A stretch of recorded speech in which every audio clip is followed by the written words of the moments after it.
Paul सेजान modern art के जनक। Paul सेजान एक French artist थे। वो अपने यूनिक स्टाइल ऑफ पेंटिंग के लिए जाने जाते हैं। बहुत लोग उन्हें फादर ऑफ मॉडर्न आर्ट मानते हैं। उनका काम ट्रेडिशनल आर्ट से अलग था। उन्होंने आने वाले बहुत सारे आर्टिस्ट्स को इंस्पायर किया। सेजान के पेंटिंग्स में इमोशन और केयरफुल ऑब्जर्वेशन दिखती है। उन्होंने लैंडस्केप्स, स्टिल लाइफ्स और पोर्ट्रेट्स पेंट किए। हर पेंटिंग में उनकी कुछ गहराई ढूंढने की कोशिश दिखती है।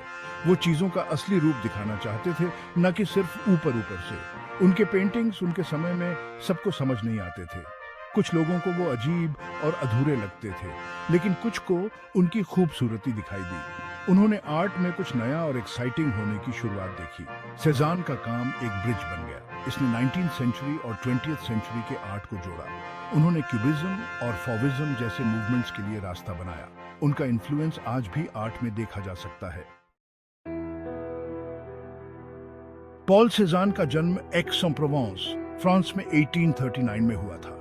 उनके पिताजी एक सक्सेसफुल बैंकर थे। सेजान की परवरिश आराम से हुई। उन्हें बचपन से ही आर्ट में रुचि थी। अपने पिता को खुश करने के लिए उन्होंने लॉ स्कूल में दाखिला लिया, लेकिन आर्ट के लिए उनका पैशन कभी कम नहीं हुआ। वो अपना ज्यादातर समय आर्ट सीखने और बनाने में बिताते थे। आखिरकार उन्होंने अपने पिता को मना लिया कि वो उन्हें अपना फेवरेट काम करने दें। 1861 में सेजान पेरिस चले गए, जो उस समय दुनिया का आर्ट कैपिटल था। वो सबसे बेस्ट से सीखना चाहते थे। उन्होंने आर्ट स्कूल में दाखिला लिया। वहां उनकी मुलाकात दूसरे यंग आर्टिस्ट से हुई जो आगे चलकर फेमस हुए, जैसे क्लोद मोने और पियर ऑगस्ट रेनोir। ये शुरुआती अनुभव बहुत महत्वपूर्ण थे। इन्होंने सेजान के आर्टिस्टिक विजन को आकार दिया। उन्हें अलग अलग स्टाइल्स और टेक्निक्स देखने को मिले। उन्होंने दुनिया को देखने और पेंट करने का अपना यूनिक तरीका डेवलप करना शुरू कर दिया। पेरिस अलग अलग आर्ट स्टाइल्स का मेल था। इंप्रेशनिज्म पॉपुलर हो रहा था। मोने और रेनोir जैसे इंप्रेशनिस्ट्स लाइट और कलर को कैप्चर करने पर ध्यान देते थे। वो बाहर सीधे नेचर से पेंट करते थे। सेजान शुरू में इंप्रेशनिज्म की तरफ अट्रैक्ट हुए। उन्होंने इंप्रेशनिस्ट्स के साथ अपने पेंटिंग्स दिखाए, लेकिन उन्हें लगा कि वो पल पल बदलते हुए मोमेंट्स दिखाने तक ही सीमित हैं। वो ऐसा आर्ट बनाना चाहते थे जो ज्यादा स्ट्रक्चर्ड और स्थायी हो। वो इंप्रेशनिज्म से हटने लगे। उन्होंने अपना खुद का स्टाइल डेवलप किया। उन्होंने बोल्ड ब्रश स्ट्रोक्स और जियोमेट्रिक फॉर्म्स का इस्तेमाल किया। वो ऑब्जेक्ट्स और लैंडस्केप्स के अंदरूनी स्ट्रक्चर को कैप्चर करना चाहते थे। ये पीरियड सेजान के आर्टिस्टिक डेवलपमेंट के लिए बहुत इंपॉर्टेंट था। उन्होंने एक्सपेरिमेंट किए, अपने साथियों से सीखा और अपना रास्ता खुद बनाया। उन्होंने उन प्रिंसिपल्स को डिफाइन करना शुरू कर दिया जो आगे चलकर उनकी मास्टरपीसेस को गाइड करेंगे। सेजान का आर्ट अलग था। उन्हें रियलिटी को बिल्कुल हूबहू कॉपी करने में कोई दिलचस्पी नहीं थी। वो दिखाना चाहते थे कि वो दुनिया को कैसे देखते हैं। उन्होंने कलर और शेप का इस्तेमाल एक नए तरीके से किया। उन्होंने शॉर्ट, थिक ब्रश स्ट्रोक्स का इस्तेमाल किया। इससे कैनवस पर एक टेक्सचर्ड सरफेस बनती थी। ऐसा लगता था जैसे वो पेंट से स्कल्पचर कर रहे हों। वो अक्सर सेम कलर्स को एक दूसरे के बगल में यूज करते थे। इससे डेप्थ और फॉर्म का एहसास होता था। सेजान फॉर्म्स को सिंप्लीफाई भी करते थे। वो बेसिक जियोमेट्रिक शेप्स यूज करते थे, स्फीयर्स, कोन्स और सिलेंडर्स। उनका मानना था कि नेचर में हर चीज को इन शेप्स में तोड़ा जा सकता है। इस अप्रोच ने क्यूबिज्म को इन्फ्लुएंस किया, जो आगे चलकर एक आर्ट मूवमेंट बना। उनके पेंटिंग्स सिर्फ इस बारे में नहीं थे कि उन्होंने क्या देखा, बल्कि इस बारे में भी थे कि उन्होंने इसे कैसे देखा। वो ऑब्जर्वेशन और इमेजिनेशन का मेल थे। सेक्शन 5, फॉर्म और पर्सपेक्टिव के लिए सेजान का ग्राउंड ब्रेकिंग अप्रोच। सेजान का आर्ट सिर्फ न्यू टेक्निक्स के बारे में नहीं था। उन्होंने इस बात को बदल दिया कि आर्टिस्ट स्पेस और पर्सपेक्टिव के बारे में कैसे सोचते हैं। ट्रेडिशनल आर्ट में डेप्थ का इल्यूजन पैदा करने के लिए पर्सपेक्टिव का इस्तेमाल होता था। जैसे जैसे ऑब्जेक्ट्स दूर होते जाते थे, वो छोटे होते जाते थे। सेजान ने इसे चैलेंज किया। उन्होंने एक ही पेंटिंग में मल्टीपल पर्सपेक्टिव्स का इस्तेमाल किया। इससे स्पेस का एक कॉम्प्लेक्स और कभी-कभी डिसोरिएंटिंग एहसास होता था। ये एक सीन को एक साथ कई एंगल्स से देखने जैसा था। वो स्पेस को फ्लैटन करने से नहीं डरते थे। कभी-कभी उनके पेंटिंग्स में ऑब्जेक्ट्स दर्शक की तरफ बढ़ते हुए दिखाई देते थे। इसने ट्रेडिशनल पर्सपेक्टिव के रूल्स तोड़ दिए। इसने उनके पेंटिंग्स को ज्यादा रियल और इमीडिएट फील दिया।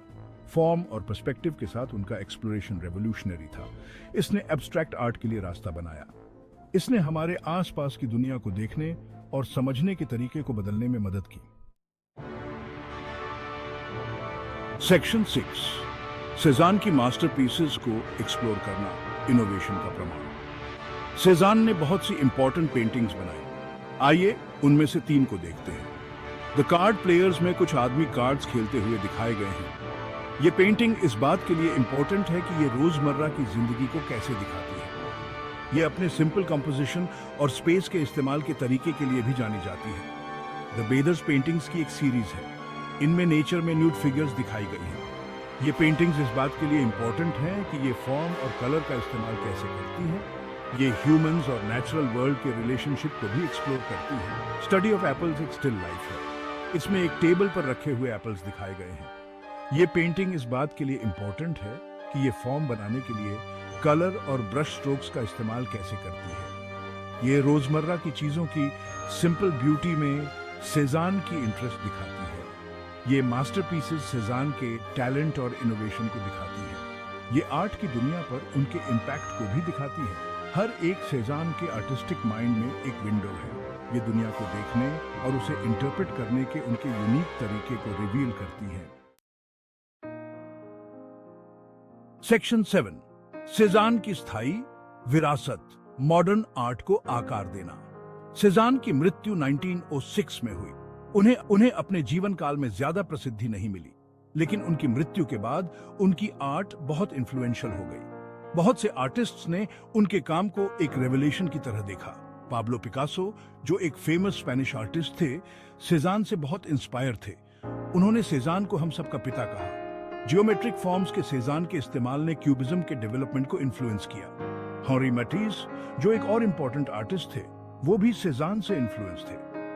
वो कलर के सेजान के इस्तेमाल और उनकी इमोशनल इंटेंसिटी की प्रशंसा करते थे। मैटिस आगे चलकर फॉविज्म में एक लीडिंग फिगर बने। सेजान का इन्फ्लुएंस सिर्फ इन मूवमेंट्स तक ही सीमित नहीं था। पर्सनल एक्सप्रेशन पर उनका एम्फेसिस और देखने के नए तरीकों की उनकी खोज ने एब्स्ट्रैक्ट आर्ट और उसके आगे के लिए रास्ता बनाया। सेक्शन 8, कंक्लूजन, सेजान का टाइमलेस इंपैक्ट। पॉल सेजान एक रेवोल्यूशनरी आर्टिस्ट थे। उन्होंने दुनिया को देखने का हमारा नजरिया बदल दिया। वो रूल्स तोड़ने से नहीं डरते थे। वो अपने रास्ते पर चलते थे। वो शुरू में पॉपुलर नहीं थे, लेकिन उनके आर्ट ने आर्ट हिस्ट्री का रुख मोड़ दिया। उनकी विरासत उनके इनोवेटिव टेक्निक्स में है। उन्होंने ब्रश स्ट्रोक्स, कलर और पर्सपेक्टिव का इस्तेमाल नए तरीकों से किया। उन्होंने स्पेस और फॉर्म की हमारी समझ को भी बदल दिया। उन्होंने हमें दिखाया कि आर्ट को रियलिटी को कॉपी नहीं करना है। ये फीलिंग और इंडिविजुअल एक्सप्रेशन के बारे में हो सकता है। आर्ट की दुनिया पर सेजान का इम्पैक्ट अनदेखा नहीं किया जा सकता। वो एक सच्चे उस्ताद हैं। उनकी पेंटिंग्स आज भी पसंद की जाती हैं और उन्हें स्टडी किया जाता है। वो आज भी आर्टिस्ट्स को इंस्पायर और चैलेंज करते हैं।